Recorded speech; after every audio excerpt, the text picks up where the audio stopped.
Margaret, you'll never understand. The sacrifices I've made are real. James slammed the stack of bills onto the table, the sound shattering like broken glass. I stood across the kitchen, holding documents, watching him coldly. His white shirt sleeves were rolled up to his elbows, his tie crooked, and his anger hit me like a wave. James, what sacrifices are you talking about? I demanded. He sneered. You'll never understand. I looked away, knowing in my heart that 10 years of marriage had long since strayed from its vows. At that moment, I decided not to back down anymore. 6 years later, on a winter morning in Chicago, Margaret stood under the bright lights of the ER. The medical chart in her hands trembled slightly as she scanned the busy hallway. The words from years ago echoed in her mind. Margaret, you'll never understand. The sacrifices I've made are real. James. This time, she neither doubted nor retreated. After the night shift, Margaret changed into a sweater and jeans, picked up her phone, and saw a message. Can you take Ryan to school? Abby stayed up late last night. I replied. Okay. But be careful yourself. My mind remained tense. Recently, he'd been leaving early and returning late, always clutching his phone. Back home, Ryan was at the dining table doing homework. Where's Dad? He went to meet a new client. He hesitated, swallowed his words. I didn't press him, only noticed his silence. Abby's room was quiet. I knocked gently. No response. I pushed the door open. It was empty. I didn't intrude, only reminded myself. Give her space.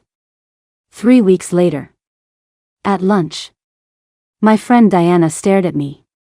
Margaret, are you okay? You look tired lately. I forced a smile. I'm fine. Diana lowered her voice. James and Abby. I saw them being close. My heart sank. The pieces fell into place. Betrayal was now undeniable. During a night shift, the ER alarmed with code blue. Quick. Trauma room. Traffic accident. I dashed toward the operating room, my mind torn between patients and my family. At midnight, the phone rang. Mrs. Wilson. Your husband, son, and sister were in an accident. They're being transported to Chicago General Hospital. I rushed to the ER. On 3 stretchers were James, Abby, and Ryan. Unconscious. Margaret. It's best you don't see them yet. Dr. Carter blocked me. Why? The police are handling the accident. Later, a police officer whispered. There was an argument in the car. Phones show intimate messages between James and Abby. Ryan witnessed it. My world collapsed instantly. But I clenched my fists and controlled my emotions. In the following days, I stayed at the hospital, caring for Ryan. James and Abby regained consciousness one after the other.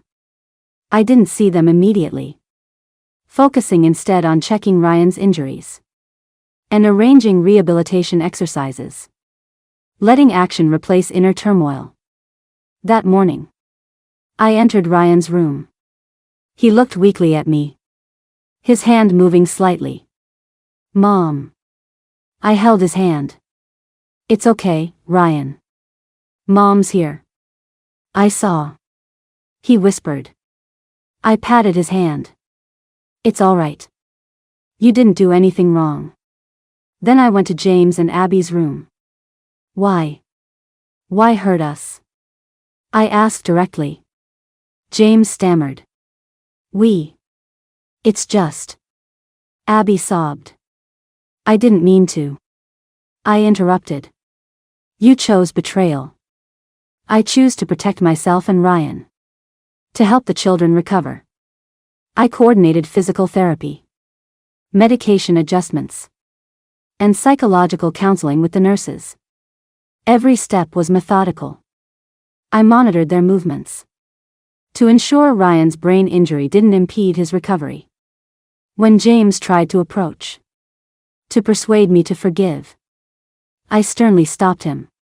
Keep your distance. A few days later, Ryan could sit up. I supported him as he practiced walking. He frowned. Mom, I'm scared. It's okay. I'm here. I held his hand firmly.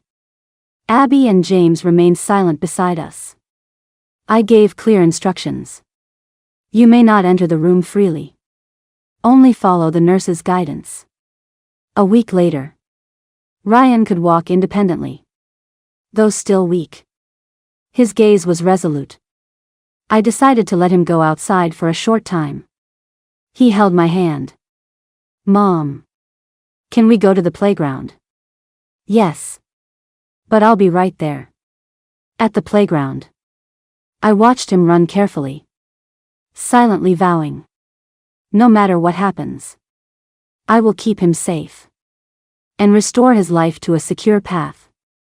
At the same time, I began investigating James and Abby's behavior, collecting evidence to clarify future legal and life arrangements. I stayed in daily contact with lawyers, social workers, and school staff, ensuring Ryan's safety and well-being. Weeks later, James and Abby regained mobility, but I kept my distance. I took Ryan for a follow-up, returning to the hospital, when Abby appeared with flowers, softly saying, Margaret, I want to apologize.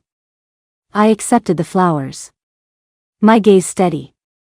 The child is fine. That's enough. She lowered her head, and I said nothing more. A month later, Ryan returned to school. I reduced my work hours, spending time each day practicing life skills and homework with him. Abby visited occasionally. We maintained polite interaction, but with clear boundaries. One day, Ryan asked, Mom, can we still be happy? I smiled. We'll have a new life, Ryan. You'll see. The sun always comes after the rain. A year later, on a weekend morning, I cooked breakfast with Ryan. He ran laughing into the living room. Sunlight poured through the windows. Watching his smile, I knew our life had been rebuilt. True strength is enduring betrayal, yet still protecting the ones you love. Steadily moving forward.